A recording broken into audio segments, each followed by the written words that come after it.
안녕하세요. 학습동아리 포레스트입니다. 2주차 학습 바로 시작하도록 하겠습니다. 오늘은 법원의 의의와 구성, 제척 기피 회피, 검사의 의의와 성격, 검사 동일체의 원칙, 검사의 소송법상 지위를 배워보도록 하겠습니다.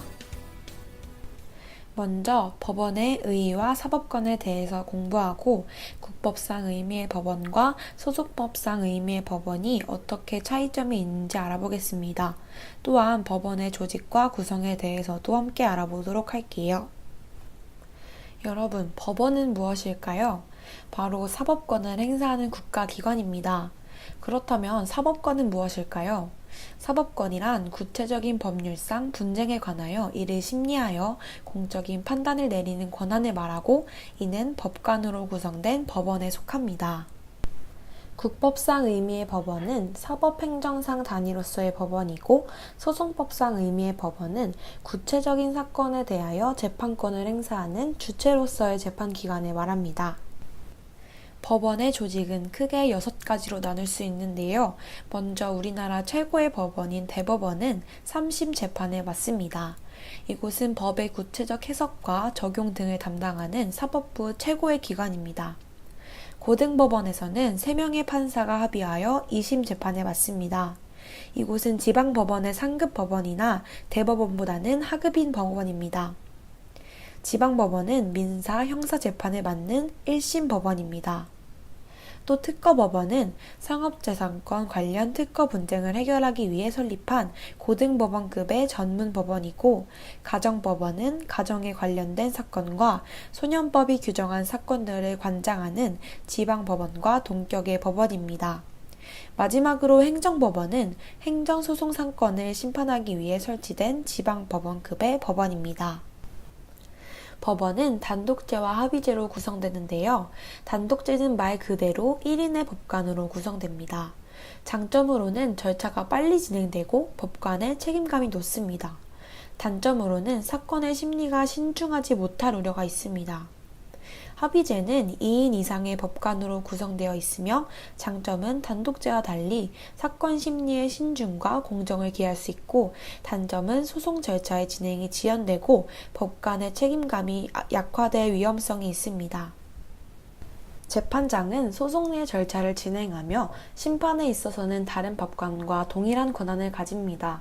수수법원은 피고 사건에 대하여 심리와 재판을 행하는 소송법상 의미의 법원이고, 수명법관은 합의체의 법원이 그 구성원인 법관에게 특정한 소송행위를 하도록 명하였을 때의 법관입니다.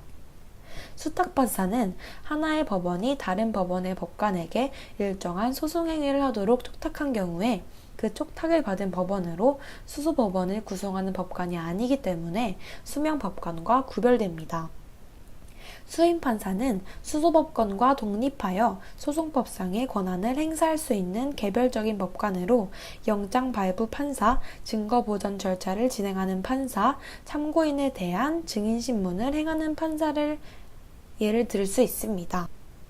다음은 중요한 개념인 제척과 기피와 회피인데요.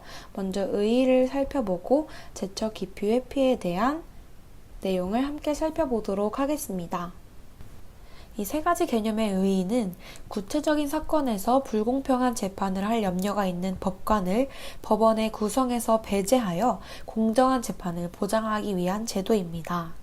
먼저 제척은 구체적인 사건의 심판에 있어서 법관이 불공평한 재판을 할 우려가 현저한 경우를 법률에 유형적으로 규정해 놓고 그 사유에 해당하는 법관을 직무집행에서 아주 당연히 배제시키는 제도입니다. 법관이 제척되는 사유 3가지를 살펴보도록 하겠습니다. 첫 번째로 법관이 피해자인 경우를 말합니다. 이때 법관이 직접적인 피해를 당했을 경우에만 해당합니다. 법적 안정성을 위해서 간접적인 피해를 당했을 경우에는 미포함하지만 다음에 살펴볼 기피 사유로는 인정이 되고 있습니다. 또 두 번째로는 법관이 피고인 또는 피해자와 개인적으로 아주 밀접한 관련이 있는 경우를 말합니다. 이 밀접한 관련이 있는 경우를 살펴보자면 친족관계의 경우, 또 피해자의 대리인일 경우, 피고인의 대리인, 변호인 혹은 보조인의 경우, 또 사실혼 관계에 있는 경우를 말합니다. 꼭 사실혼 관계에 있어야 하는데요. 동거인은 친족이 아니기 때문에 제척 사유에는 해당되지 않지만 기피 사유에는 해당이 됩니다.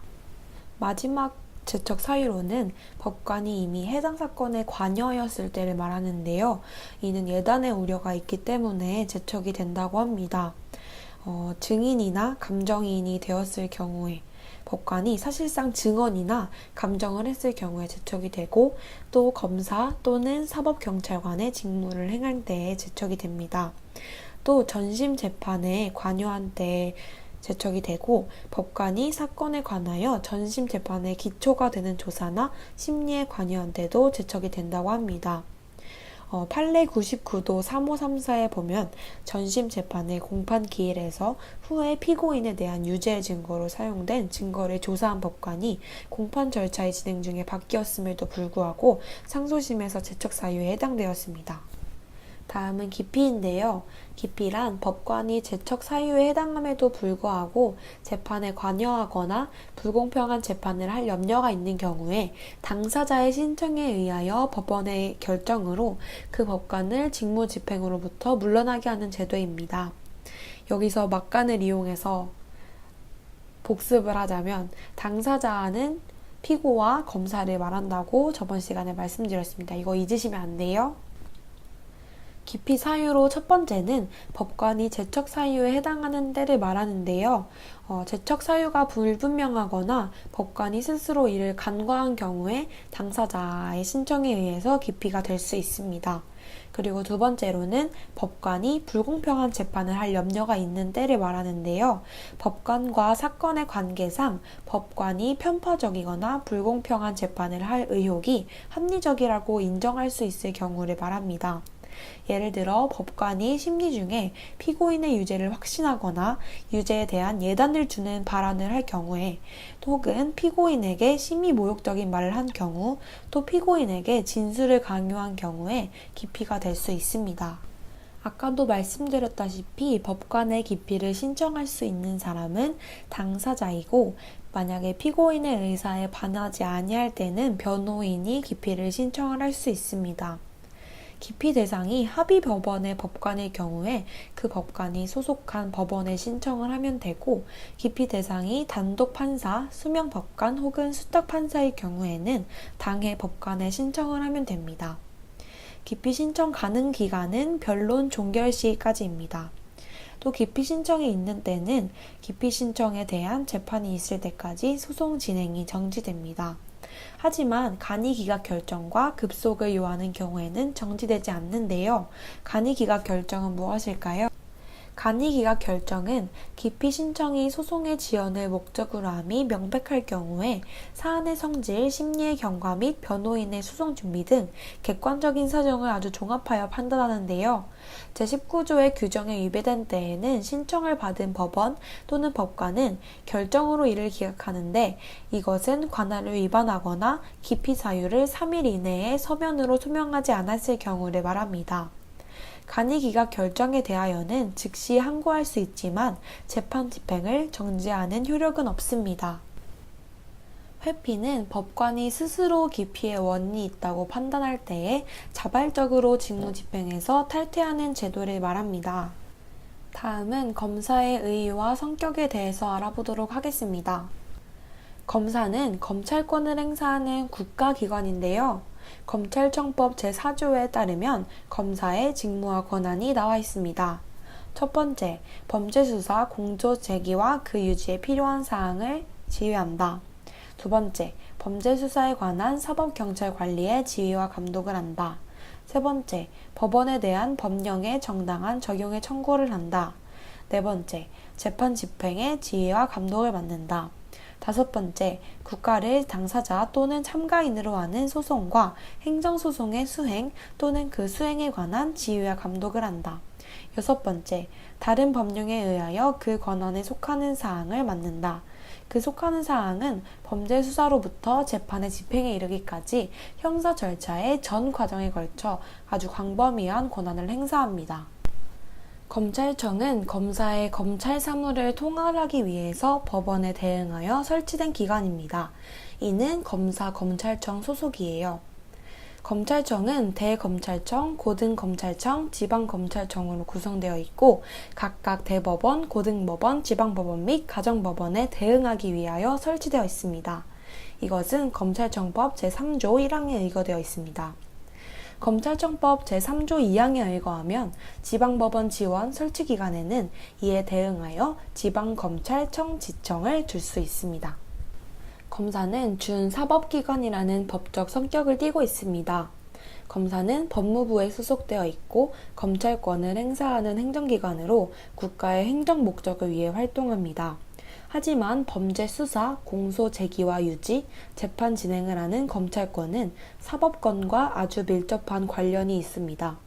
그래서 검찰권의 행사는 형사사법의 운용에도 아주 중대한 영향을 미칩니다.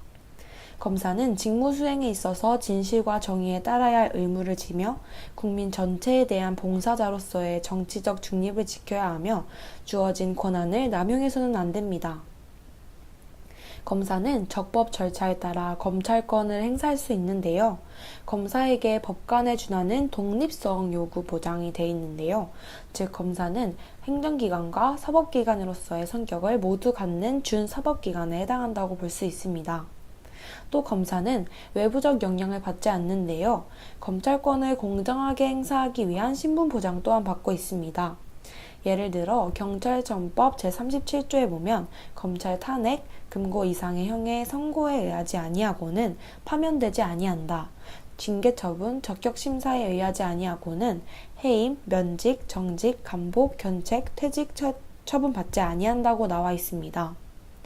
단독제의 관청이라는 의미는 검사는 개개인의 검사가 자신의 이름으로 검찰 사무를 관리하는 단독제의 관청이라는 말을 의미합니다. 이제 검사 동일체 원칙 관련 내용과 법무부 장관의 지휘 및 감독권에 대해서 배워보도록 하겠습니다. 검사 동일체의 원칙은 모든 검사들이 검찰총장을 점정으로 피라미드형 계층적 조직체를 형성합니다. 일체 불가분의 유기적 통일체를 의미합니다. 또 검사는 단독 관청으로 전체의 일부로서 통일적으로 검찰권을 행사합니다. 이 검사 동일체 원칙이 요구되는 이유는 무엇일까요? 첫 번째로는 검찰권의 행사가 전국적으로 균형을 이뤄서 경찰권의 행사의 통일성과 공정성을 유지하기 위함이고, 두 번째로는 지능화, 광역화, 기동화되어가는 범죄에 대한 효율적 수사를 위해서 통일된 수사망이 필요하기 때문에 검사 동일체 원칙이 요구되는 이유입니다.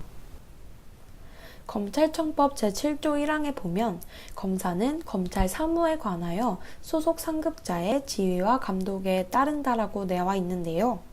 검사 동일체 원칙을 유지하는 제도가 세 가지가 있는데 첫 번째는 직무승계권입니다. 직무승계권은 검찰총장, 각급 검찰청의 검사장 및 지청장이 소속 검사의 직무를 자신이 처리하는 것입니다. 두 번째는 직무이전권인데요. 검찰총장, 각급 검찰청의 검사장 및 지청장이 소속 검사로 하여금 자신의 권한에 속하는 직무를 일부 처리하게 하거나 소속 검사의 다른 직무를 다른 검사에게 처리하게 하는 것입니다. 또 직무대리권은 각급 검찰청의 차장검사가 소속장이 사고가 있을 때에 특별한 수건 없이 직무를 대리할 권한을 가지는 것을 말합니다. 검사 동일체 원칙의 효과는 검사가 단독 관청임에도 불구하고 기능적으로는 검찰 조직 자체가 1인의 검사처럼 활동하는 것 같은 효과가 있다는 것인데요. 검사의 재척과 기피의 인정 문제에 대해서 두 가지의 설이 있습니다. 검사에 대한 재척과 기피를 인정해야 된다는 적극설과 인정하지 말아야 된다는 소극설의 입장이 있는데요. 우리 판례 2011도 12918에 따르면 소극설의 입장을 취하고 있습니다. 검사 동일체의 원칙의 정점에는 검찰총장이 존재하는데요. 검찰총장은 구체적 사건의 지휘와 감독권을 가지고 있습니다. 법무부 장관은 원칙적으로 검사에 대하여 구체적 지휘나 감독권을 행사할 수 없는데요. 다만 검찰 사무를 관장하는 법무부 최고 책임자로서 일반적인 지휘와 감독은 할 수 있습니다. 이는 검찰 사무에 있어서 행정부의 부당한 정치적 영향과 간섭을 배제해서 검찰권 행사의 공정성 내지 정치적 중립성을 확보하기 위함입니다.